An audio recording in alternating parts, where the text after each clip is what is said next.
Hey, what's up YouTube? It is Captain Shock here. And today I'm bringing you the world's fastest gun-only TDM Warden. And it took me 28.2 seconds to get the Warden. And the time is calculated from the start of engaging the first enemy to the end of killing the last enemy to give me the Warden. You can see me using the NV4 assault rifle. It's my favorite gun so far in the game. And it's very consistent, that's why I like it. So I carried out my opening rush. I'm just pre-aiming because normally they peek their head out there and I just pick them off with the assault rifle. But no, I didn't see them, so I'm expecting them back there because they didn't push too early. And of course the time starts, I kill him and I'm pushing. I'm checking to my right, checking to my left and check the mini-map. Seeing red dots, seeing them on the boss, and look at this, boom, taking them out. I'm like, oh, I gotta kill these guys, wow. Extended marks for the win as well. I know you guys see why I always use a suppressor, because it catches them off guard. I take them out from behind, I turn around immediately, check the spawn, and I see them pushing through, and I'm just behind a nice head glitch, and I'm taking them out, boom, the Warden. How quick was that? But I don't stop here, I go for the Thor as well. And look at this, you can see them spawning back there. It's a very strong spawn. And this was no spawn trap, and they just happened to spawn back there. I had no clue it was going to happen like that, but it did. And I took advantage of it. You know, I made an educated guess of where they're going to spawn. So I get my Thor and I'm looking for somewhere to, you know, hide and not get killed, because I want to get the least amount of deaths as possible. So this is not really a good area to pull in your Thor, but I wanted to keep my momentum up. I wanted to keep the flow going. So I took a fairly safe area. It's not too safe, so I don't recommend it. And I'm just blasting them from the air, and hopefully my Thor shot will be accurate and I'll keep them away from, you know, going down that bridge and killing me. And the Thor is not too bad on this map actually if you use it correctly.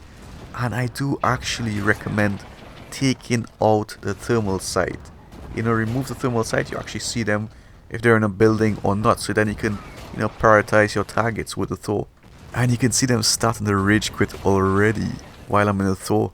So I will cut off some parts that are stagnant in the gameplay while I'm searching around for the enemies. You'll see me cutting off those parts. And I'll keep the action parts in. This is a 40 KD gameplay as well. As for the specialist that I'm using, I'm actually using the Merc specialist with the faster health regeneration and also the kinetic armor. I think the Merc loadout is definitely top tier, but it's very underrated because people like using the equalizer, you know, with a synaptic robot. I believe the Warfighter specialist and the Merc specialist are actually very underrated right now. People are sleeping on these two specialists, but they are actually very top tier. And you can see the enemy team just getting destroyed. Look at the score. So right now I'm just looking around for them. There's hardly any people left in the lobby, as you can see. I'm checking, I'm like, why? You know, why rage quit? The rage quitting seems to happen quite often in this game. And that guy was on his belly in the middle of the street. Nice strategy there. So as I said, I cut out some of the inactive parts while I'm searching for the enemies, and you can see him. No, that's a very particular hotspot for players to go to and pass through. So always be careful of that area as well. And give it a nice pre-air, make sure and check it. And it gets a bit crazy here. So I'm looking for this guy, boom, jumping around and somehow take him out, thankfully. And I mean, I'm really using Blast Shield in this game right now in Infinite Warfare. I think Blast Shield is so useful because the lethal grenades they just spam them at you, and there's so many variety of lethal and tactical grenades to spam. So I might use tac resist as well, but right now Blast Shield is a better option to use. But you can see in this game I was actually testing out overclock, because in Black Ops 3 I liked using overclock, and overclock paired with combat focus can be a deadly combination. This game really makes you think about your decisions and what to use, which is good, you know, it gives you a variety and it makes it a difficult job to just lock down a specific perk or gun to use. And I get my second Thor again, and I enjoy using the Thor. It's quite relaxing.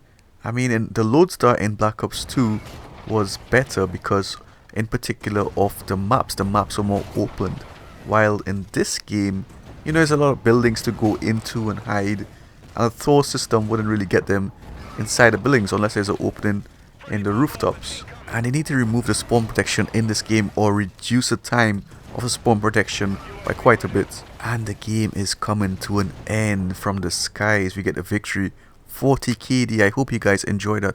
Please leave a like if you did. Please share the video if you want to see me grow. And do subscribe if you haven't already. Take care.